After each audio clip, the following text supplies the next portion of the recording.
Prepare for the loading screen. That will be your mind exploding from amazing gaming news. Are you expecting this? I bet you're not. Oh, let's do this.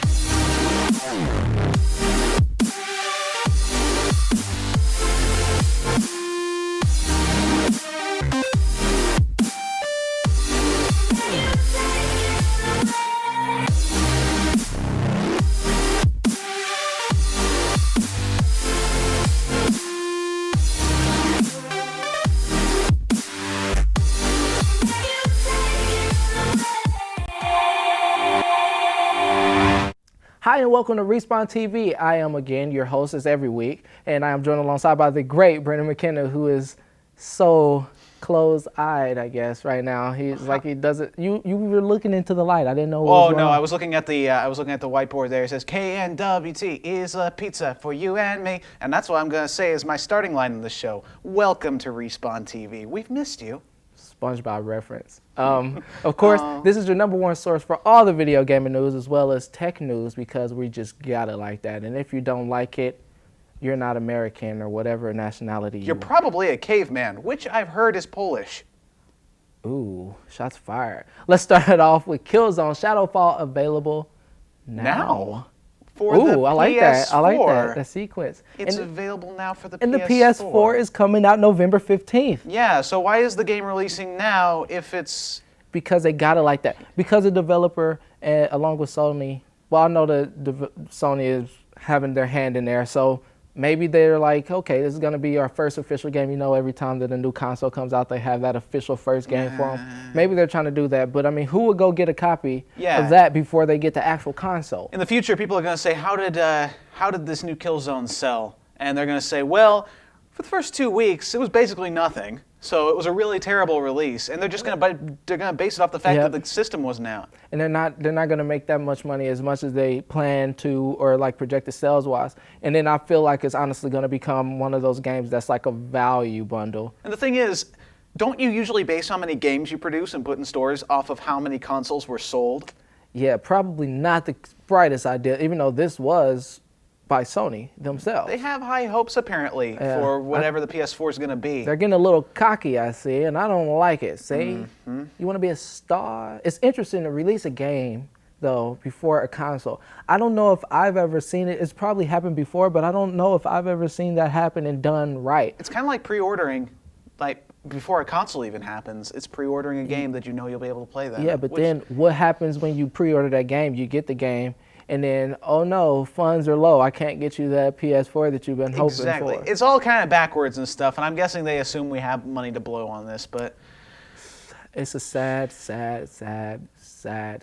tale. Speaking of tales, The Walking Dead Season 2... Which is a lot more, in our opinion, good thing, good little topic here, by Telltale Games. The sequel has been announced. This one's going to be focusing on what happened after Season 1. We're not going to give any spoilers here. I've played the whole thing through. It's an episodic point-and-click adventure type game, but it bases the story off of your choices, and it changes the story tailored to that. And see, that's a beautiful thing. Being that it's like, I wouldn't call it a small game, but I wouldn't call it a major game. But it's a cult type of game. The original won the Game of the Year for 2012.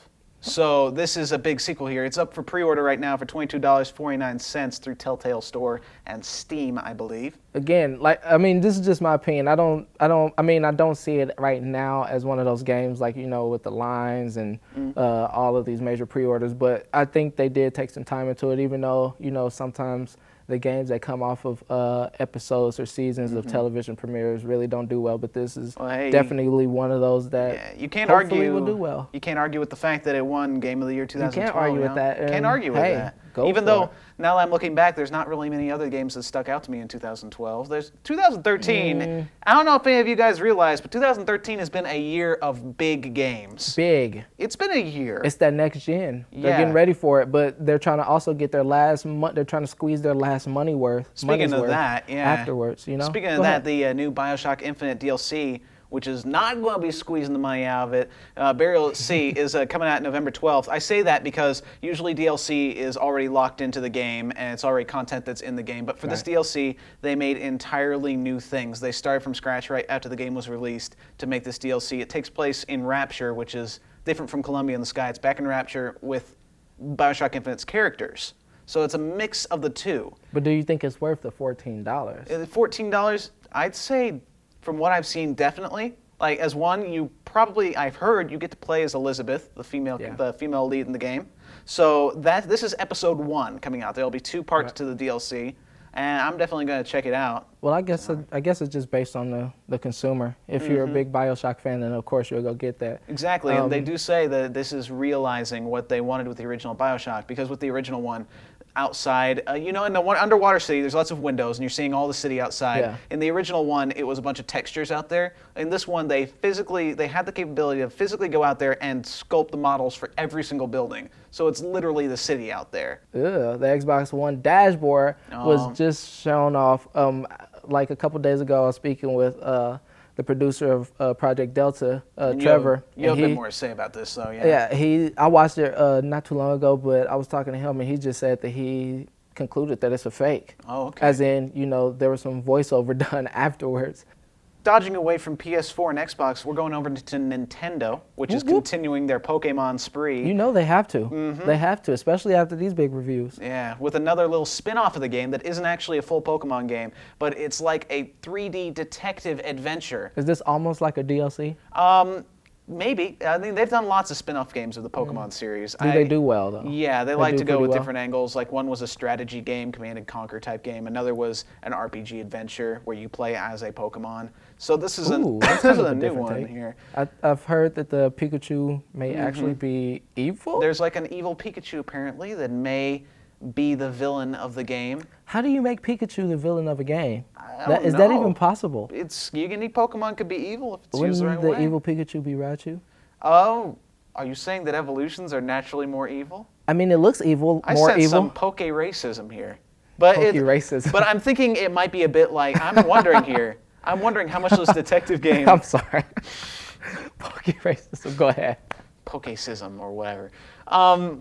I'm wondering if this game might be a little bit like there's a game series called Phoenix Wright, and it's kind of like a courtroom lawyer type thing where there are elements of detective puzzle work in there, along with another series called Professor Layton. I'm wondering if this will be kind of like that, a little more puzzle driven than the other games, which are more action RPG based. So we'll have to see how that goes. They take them in different ways. Maybe they were developing forms. it as at the same time. Maybe it was one of those things where almost like a deleted scene, and they just made it into a game. There is a part of X and Y where you do play in a detective agency and you do a bunch of That's exactly what I'm saying. Maybe I felt like that might have been like people thought it was good. But that can't be because the game just came out. They can't have gotten responses and made a new game so quick. Or maybe they had people in beta testing. Maybe they just really liked that segment. I've heard people like the storytelling of that segment a lot. It's possible. So hopefully we can check that out and have some more information to update everyone with pretty soon.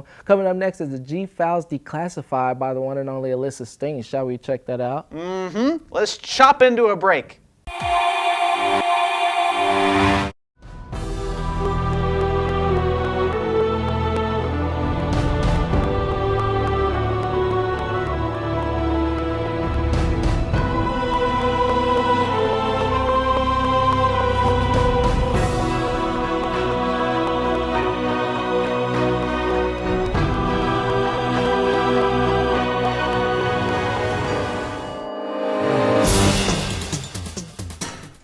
The PlayStation, officially abbreviated as PS, also known as PS1, is a 32-bit video game console, first released by Sony Computer Entertainment in North America in September 1995.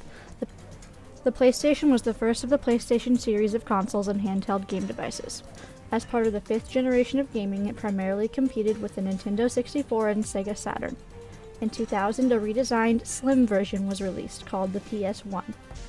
Replacing the original gray console and also being renamed to avoid the confusion with its successor, the PlayStation 2. The PlayStation was the first computer entertainment platform to ship 100 million units, which it had reached 9 years and 6 months after its official launch. The last PS1 units were sold on Christmas 2004 before it was finally discontinued, for a total of 102 million units shipped since its launch 10 years earlier. Games continued to sell until Sony ceased production of PlayStation games on March 23, 2006, over 11 years after it was released, and just over half a year before the release of the PlayStation 3. Some of the most popular games for PlayStation are Metal Gear Solid, Castlevania Symphony of Night, Gran Turismo 2, Tony Hawk's Pro Skater, Resident Evil 2, Final Fantasy VIII, Ape Escape, Street Fighter Alpha 3, Tekken 3, and Silent Hill.